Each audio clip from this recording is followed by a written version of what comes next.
eso amateka gona gakola kyebeta fairness omukazi gabata alitulugunya omusaada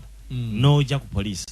nikire kyo kati mama police okero akuba kyemwaenda okusogowaza ai bano baba officers ba police nga bagemaganya nsonga damaka okay era n'omusaada otayo omusango gobo okwemulugunyako bayeto yakutulugunya edawo yazimbati oyam ankuboru no wa police ya mama duzi twankubaruyi nayi nakayira wankuboru byogerera nayi batwirayo nkuumya kasada kaitu babika kaina kugwanse no mukawunta ya ko akali oyira moti yankani nze mbayina kusaga twegolere nenda ulire ebigambo bino wino webyawandiikibwa aba mu biwandiiko mu kubikula ebyawandiikibwa mwe tufunira wino w'abawandiisi nendo je mu kitabo kya Efeso ntuseo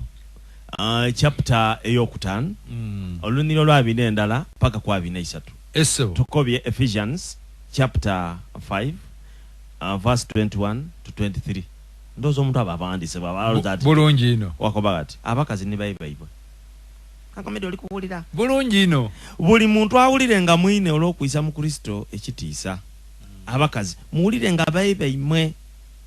nga bwe muwulira musengwa kuba omusaada n'omutwe ogw'omukazi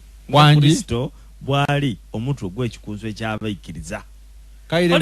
kairemu akabinaina akabinaisa kadi kuba omusaada n'omutwe ogw'omukazi n'omutwe ogwa mukazi nga Kristo bwali omutwe gw'ekikunzo ekyabaikiriza nga Yesu Kristo bwali nti n'atwala abakristo